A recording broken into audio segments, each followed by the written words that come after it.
All right. Hello and welcome everyone to a Wisp's Builds refresh. Wisp has gotten a number of new tools over the last couple of updates, and it's time to talk about what's new with Wisp.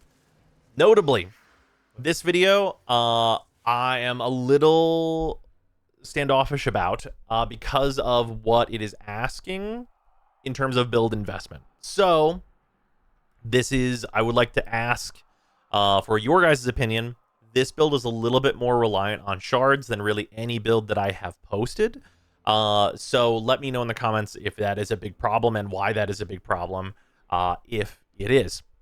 For that, we're talking about the shards first, of course. You can see I have 4 Tau Blues here, all of which are on armor. We are over 1,400 armor, almost at 1,500 armor for the purposes of this build. And then we have a Tau Parkour Shard, which is just a taste. This could be anything else. Now, this build requires, in order to function, either 1 Tau Blue or 2 just regular blues.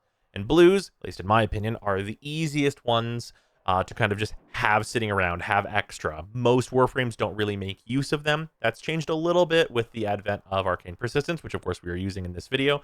But most people, I think if you're like a more invested player, will have a ton of blue sitting around. We're of course going to talk about the alternatives to this.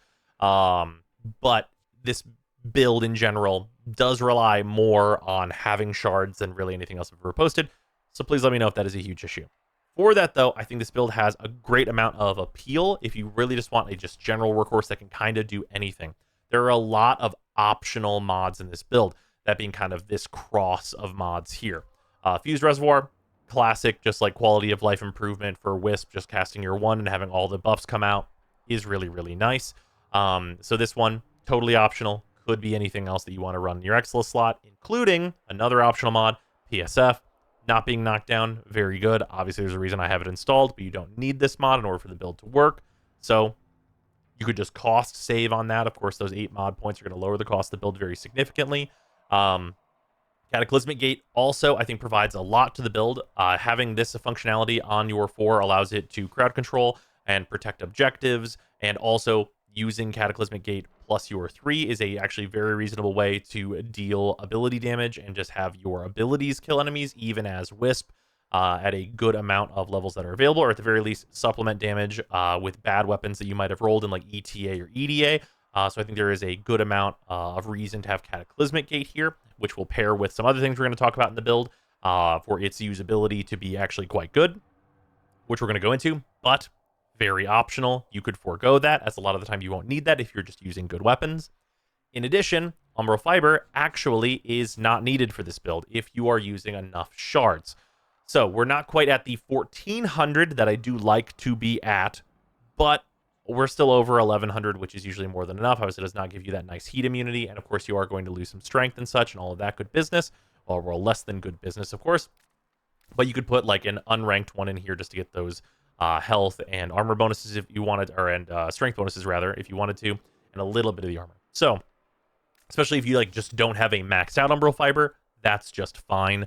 And the build will like still work even without this entirely. But of course, it is ideal to have it in here to get those thresholds, and for a number of other reasons for usability that you're going to have. So there's kind of a 4 section of mods that are just totally could be other stuff in here if you wanted to pump more strength instead of PSF, instead of Cataclysmic Gate, if you just wanted your buffs to be way larger. All things you can do here. With that, other mods, Blind Rage, this is plus 99% strength. There's no way to get more strength than this on a single mod, of course, but you get the minus ability efficiency. To talk about that real quick, our Subsumed is Bright Bonnet. So Bright Bonnet offers 2 things that Wisp doesn't have normally. A way more than perfect energy economy where you're giving yourself and your entire squad functionally limitless energy, and also a very significant power strength boost for yourself and your entire squad, which of course buffs everything that Wisp ever wants to be doing. All of her abilities absolutely love strength, and this is very, very powerful. So infinite energy, hard to turn down. Tons of strength, hard to turn down. Makes her a better support, which she's already really good at. Hard to turn down. This infinite energy from Bright Bonnet is part of what really enables you to do Cataclysmic Gate stuff. So Cataclysmic Gate, of course, is going to just like, you cast this like 3 times. You just like drop down these like suns everywhere to crowd control areas and all that good business. Normally that costs way too much energy. This ability costs us an absolute ton just to like cast and like over and over like that. But whenever you are using it with Bright Bonnet, it functionally actually costs no energy because by the time you are done casting it, Bright Bonnet has already refilled all of the energy you spent on it, making it much easier to spam around. That also means that spamming up Breach Surge, even though it normally costs, 77 energy, can be a lot to just constantly spam. With Bright Bonnet in the picture, it becomes functionally not even noticeable that you pressed a button, and you're always going to really have max energy, and having Breach Surge constantly on all the groups of enemies that you're fighting is really powerful. And of course, the strength increase makes all of the buffs from Reservoir much better. It means you're going to get more health, you're going to get more health per second, you're going to get more speed, more fire rate, and then the shock mote benefits don't really matter as much. Speaking of the shock mote benefits, we are on Archon Stretch. Archon Stretch is great for all of our abilities, the range of Soulgate, the range of Breach Surge, the range of Bright Bonnet, the range of our reservoirs, though that matters less. We are on Archon Stretch, notably because we have infinite energy from Bright Bonnet. This is an improvement that you can make to the build, but it's totally unnecessary if you don't have a Forma in this slot. It's not really going to change anything. You see, have one extra capacity left over, so you can do this build on one less Forma very, very simply. So that is a consideration as well. But the reservoirs give us access to, of course, a little bit of a different angle of attack for our arcanes, which obviously we're on arcane persistence. It's kind of the point of the survivability of the build. It is worth noting, unlike some of the previous builds that I have shown off recently here, this is not a you are completely invincible persistence setup like Hydroid, like Calervo, and that stuff.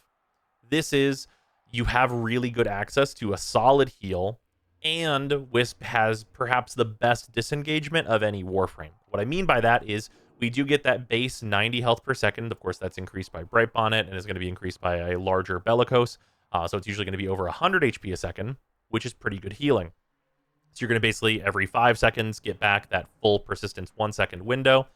But you're going to have over 2,000 health once your reservoir is all said and done. So you have plenty of time to respond to threats. And the way you can respond to threats as Wisp is simply by jumping. If you jump, you become invisible, which means enemies stop shooting you. So there are situations where you can definitely die as Wisp, but they become much, much more rare. If you get into a bad spot, you can just hop off the ground and be intangible. That is really, really effective and a thing that you can utilize to kind of just do what you need to do in the battlefield. Also, notably, if you need to disengage for like a longer period of time, I don't know what you got to do. You got to get up, go to the bathroom, whatever it is. A thing you can do as Wisp is you can drop Bright Bonnet, and if you jump onto Bright Bonnet as you are bouncing on this, you remain invisible the entire time. So if you have to do something like that, this build can also do that and really be very passive if it needs to. That is a thing that you do have access to, though that is mostly for the considerations of needing to get up and get a drink in the middle of a 2-hour survival or whatnot you happen to be doing. So those are some considerations with just how her passive can benefit things in this build. And also, of course, mitigates a lot of damage just to be jumping, just what you're naturally going to be doing in Warframe at all. Also for aggro management kind of as well, but that's a more minor thing for certain. So that's what this build is. It's a much more kind of support-focused version of Wisp that can also deal damage with abilities, while also, of course, giving you all of the kind of weapons platformy type buffs that you're going to want from your one. So you're providing tons of buffs to the team, tons of energy to the team, a bunch of strength, which there are very few Warframes that don't want at least 2 of the different buffs that you can provide. Alongside, of course, being able to kill things with Breach Surge and Soulgate. Breach Surge is a very, very good ability to be used in conjunction with either weapons or Cataclysmic Gate, so you can really always do a ton with that. And it's just generally very good. I found this to be a significant improvement over the Pillage style, and certainly much better than stacking Eclipse with Adaptation and getting Survival that way.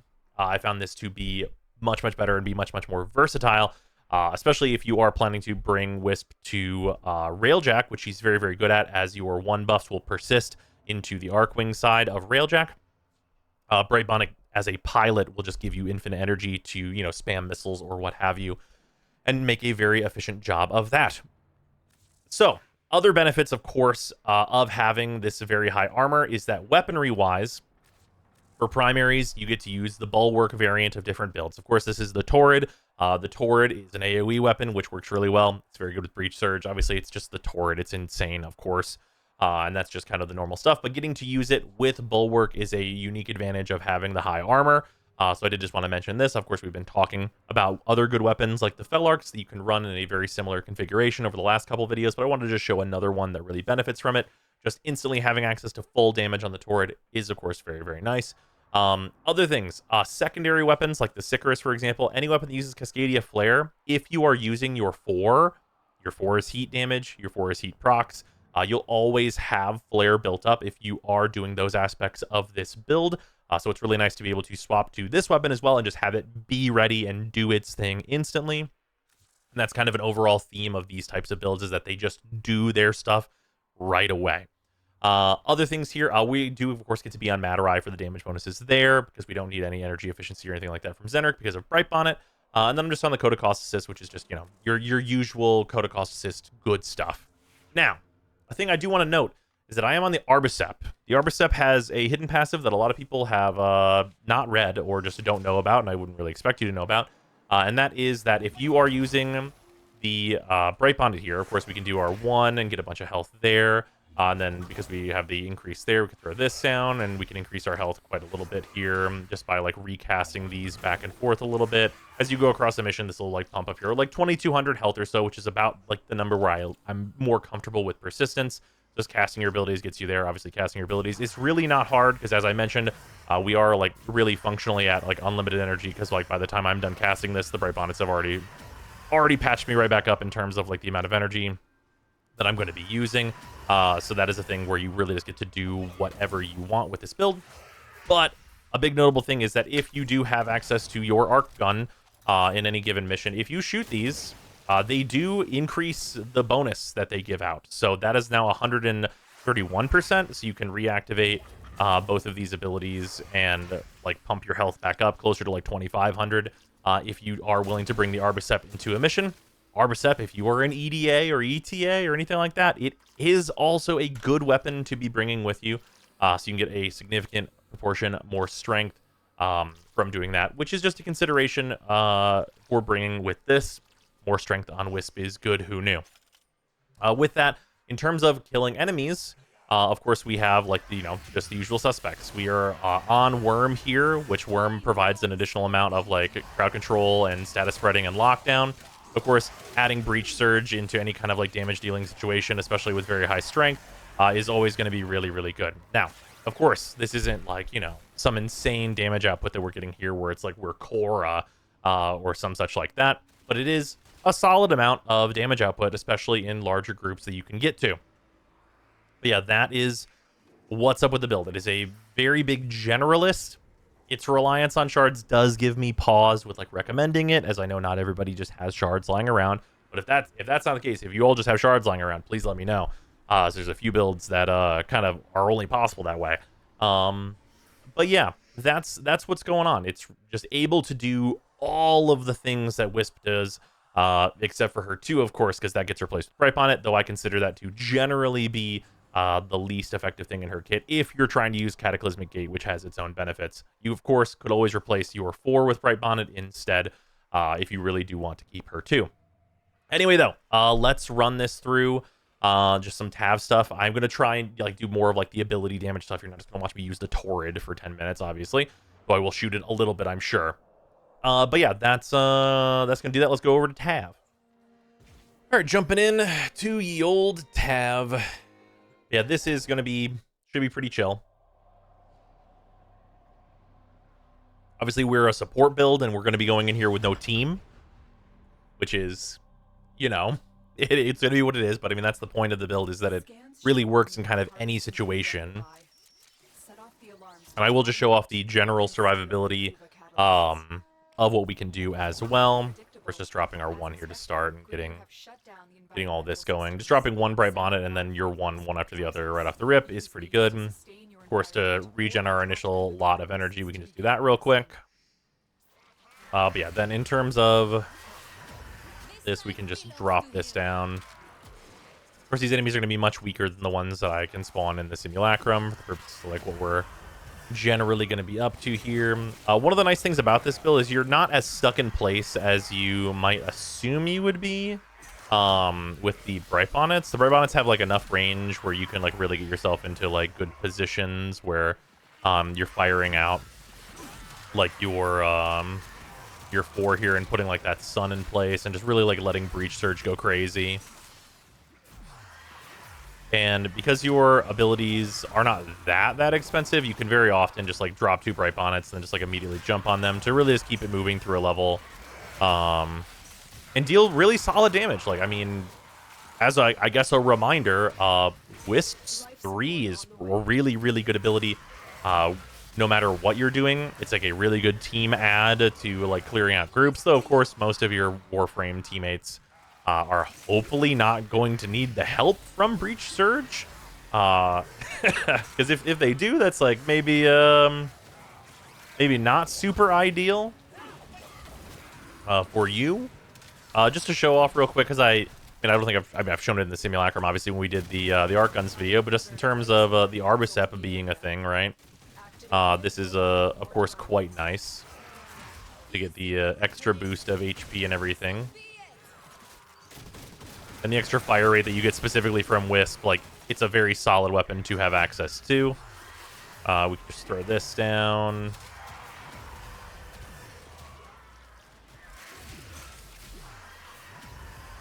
But yeah, it is pretty chill. I mean, like, we're at, like, over 200 kills first couple minutes here. I'll try and use my weapons a lot less. Whenever you are using your weapons, of course, it is going to be way stronger. Well, just taking any given Warframe and showcasing the Torrid more so than them is usually not ideal, I think. So we're going to avoid doing that as much as is really possible. The Acolyte, hey, I might have to shoot the Acolyte with the Sicarus. It is what it is, because Acolytes don't take a whole lot of status damage and such, which is more so what the 4 is going to be outputting with all the heat procs and such that it does. I drop these down and pretty much just get right in there. Going in here. Being able to drop your 4 and then Breach Surge is really nice, because you just get all these sparks everywhere. Like, you really like get enemies going that way. Notably, a thing about the Breach Surge sparks that is really nice in conjunction with her 4, which should be obvious, I suppose. Each heat proc can proc your Breach Surge sparks, which really allows them to do a whole lot of damage in pretty much any scenario, which I think is really nice and convenient. Obviously, it's always nice if you just shoot some XMI, which are going to be the ones that are usually going to be surviving this type of thing. And this is actually a very not really ideal environment for this, I would say. As it is very nice that, like, we have the worm crowd control going on here and everything. And you can see that, like, the AoE of our 4 is actually pretty good for, crushing these areas. Even though, like, we've got things in the way, it's still quite good for it. Because our 4 does not care about walls, so that is a nice benefit. But Breach Surge is line of sight based. If Breach Surge wasn't line of sight, I mean, Breach Surge might cause some problems if Breach Surge wasn't line of sight. Actually, it might actually be like a little bit too crazy of an ability at that point. We're just over 4 minutes. We're at like 400 KPM. No, 400 KPM. No, God, no. Game doesn't spawn enemies that fast. 400 kills in 4 minutes. 100 KPM. Very normal. And that is pretty solid. You'll note we are having absolutely no survivability issues whatsoever, and me just yapping means that, like, my Bright Bonnets are not down all the time. Thankfully, our snapshot strength and the way Wisp's abilities work is, as long as you get to a reservoir, it maintains your strongest buff. So as long as you do the thing with Arbicep once to, like, power yourself up with that additional strength, you actually keep that additional health bonus forever, as long as you are doing your due diligence and keeping your Wisp buff up just in general, which is, I think, a very convenient thing. Just about how her abilities work in general, it's always very nice. I can just drop a new one and still maintain my kind of full bonus, basically. When you are ready, go to extraction. I am getting a bit unlucky. Drop this real quick. Bit unlucky on the airdrops. So just to show this here, we can show the survivability against the Acolyte here, and also just like the damage output that you can expect from her 4. It's not that great against Acolytes, as you can see here. In groups where like Breach Surge is out, it's going to look a little bit better because like the extra procs like can come through and hit the Acolyte. Of course, the Acolytes are vulnerable to being blinded, so they're usually not too much of a problem anyway because her 3 will do that to them. And of course, the usual suspect can be problematic by turning your abilities off. Though it is worth noting, Violence actually can't turn your 1 off, but Nullification in general is not ideal. Yeah, because we don't have any channeled abilities or anything, you can actually just like send yourself to 0 energy, and that's just fine. As long as you have your Bright Bonnets out. So as long as you're dropping your Bright Bonnets, then like you can just toss your 4 and do whatever you want to do. Of course, we can teleport, get extra range out of our Breach Surge and everything like that, and is quite good. And we're a little under that like 100 KPM now. A little bit of that is just me messing around, I think, but you know. Also doing my best to like not use weapons and stuff and just show off like what we can get done with just like an abilities setup, which, as I mentioned, is not, you know, we're not competing with Korra or Gara, or like, you know, any of like those like very, very good ability output Warframes. And this ability will be more so used for, hey, I'm protecting this like, you know, mobile defense terminal, or I'm protecting the defense target in ETA and such like that. And those are where the ability for this 4 to like clear out enemies and really stop them and like distract them with the radiation procs, it's more so where that stuff is going to come in at and be much more useful than it would otherwise be. It's not really the mainstay strategy, because your mainstay strategy is, of course, as Wisp, always going to be to use your guns with your like super high fire rates and just get to like, you know, just do nonsense to enemies. That does mean, of course, you don't want to bring weapons that like can't get the fire rate bonus, because if you're on like one of like the semi mods, you'll get absolutely nothing out of her 1's additional fire rate, because your fire rate can't be modified. But I think that's a pretty obvious, like, you know, thing to not do. You can see us just like, you know, we got hurt a little bit there for a second, but healed right back up, and not a really big consideration there. We need to go over here and like actually grab some of the life support that I'm just kind of leaving on the table. But yeah, just generally good stuff here. Obviously, Breach Surge doing a little bit less. I've kind of picked like a unideal tile to be hanging out with, but I think that you know, you're going to be in an unideal situation pretty often, and like you're not going to probably be optimizing for her 4's damage output the vast majority of the time. And I think this like will reflect that in terms of like the KPM. Like we're like, you know, at about like 90 some or so. Currently a little over 90. I think it's like 95 or such like that. But that's kind of the area where we're comfortable, I think. I think that's like a good place where like if you're going to bring this to one of like the random game modes, you know, very often you're not going to have the perfect thing, and you probably are going to use like, you know, whatever, you know, okay melee weapon you brought. Obviously with like the you know, increases you're going to get off of like the Wisp buffs and everything, if you get like a halfway decent melee, this is the Coda Colossus, which, I mean, if you get this, then you're going to be all in on that, and you probably won't even use her for if you're on like, you know, ETA Exterminates or whatever. But it's just you know, to show like the kind of like the lowest thing the build is going to really like have you get away with is just your ability to infinite cast your 4 and your 3 and have your 1 buffs always up and so on and so forth, which I think is not a bad floor to be working with in terms of like, hey, what's my Wisp's worst case scenario? Most of the time, if I were to get Wisp in ETA or EDA, I feel like it would kind of fall apart if my weapons are just so crappy.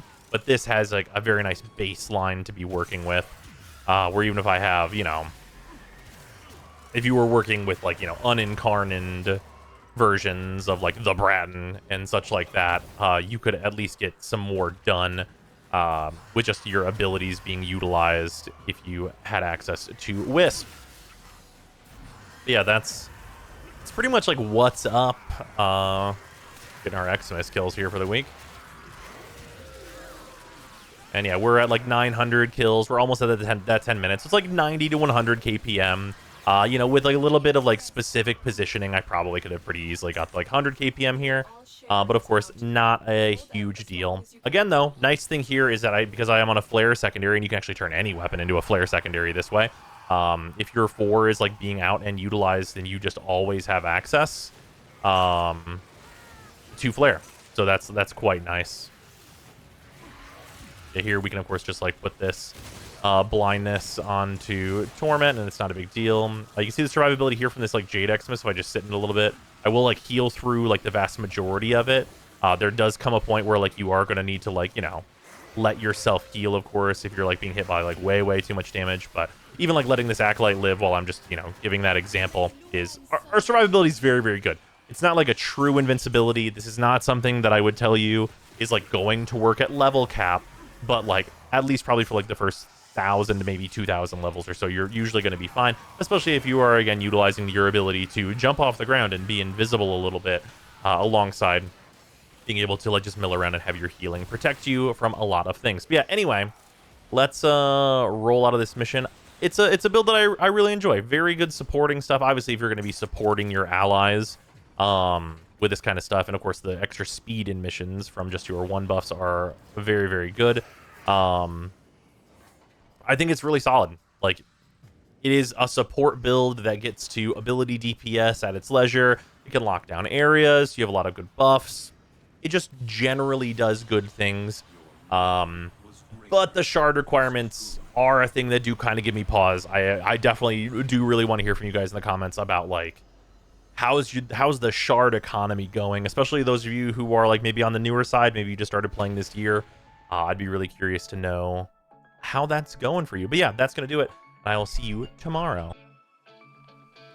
All right, a new year is here, and we actually have some new patrons to thank. Thank you very much all for supporting the channel, especially the $10 patrons: Athean, Eighth, Alex Parnham, Arbiter Daydream, Baby Hoot, Barkus, Inuvan, Blotomatic, Brutus Salazar, Cano Lathra, Clob World 3, Dylan Dworsky, Ithrain, James Harsthorn, JC4 Science, Josh, Nightcar 1981, Lord Ian, Luzanth, Matt Holt, Mike Kiesman, Mikkel, Michta, Nerve, One Man Wolf Pack, Ruby, S267, Sanyu, Season, Sharp247, Snap the Mag, The Coupon of Death, Waifu Wars, Wodet01, Seraphir, and Zero Weaves Plan. Thank you all very much. And of course, thank you to all of my $5 and $2 patrons as well. Your support is much appreciated. We should be getting a ton of new build stuff out because there is a lot of new things that came out in December and many things to test and figure out.